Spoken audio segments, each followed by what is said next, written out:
Hello students, I hope you all are fine. In today's lecture, we will discuss a very important theorem that is about differentiability implies continuity. That means a differentiable function is continuous.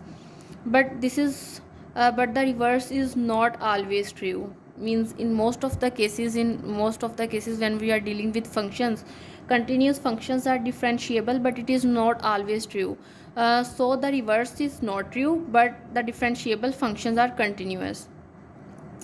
As we can see in the case with the function y is equal to absolute value of x, and we know that at origin or at x is equal to 0, this function is not differentiable although it is continuous.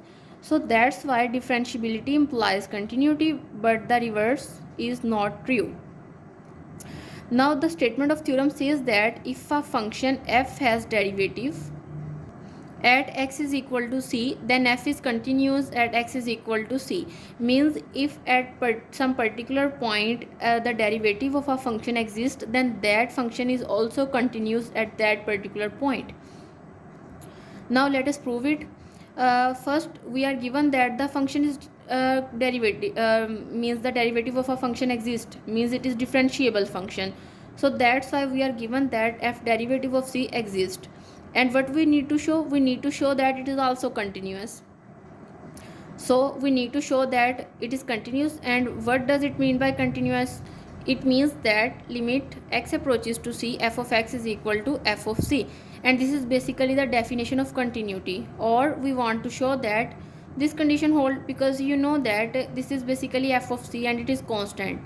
And if we apply the limit x approaches to c, then we get the same value because the limit of constant is the constant itself. So we can write it also in this form. Now while dealing with the proof, let f of x minus f of c can be written as this, because I just multiply and divide it by x minus c here. Now I can write x minus c in the division of f of x minus f of c. Now if we applied the limit on both sides,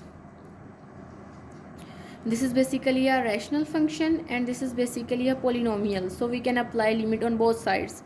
Then if I separate the limit on these two functions, then we get limit x approaches to c, this one. This will basically is the definition of a derivative. And what we get when we apply the limit on x minus c, when I substitute c here, then I will get the answer 0. And after multiplying with this with this definition of a derivative, we get the answer that is equal to 0. Or we can get here limit x approaches to c, f of x minus f of c is equal to 0. Or if I take this value on the right hand side, then we will get the definition of continuity.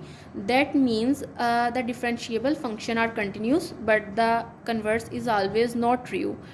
And hence we prove this theorem. Now this is all about today's lecture. See you next time. Thank you.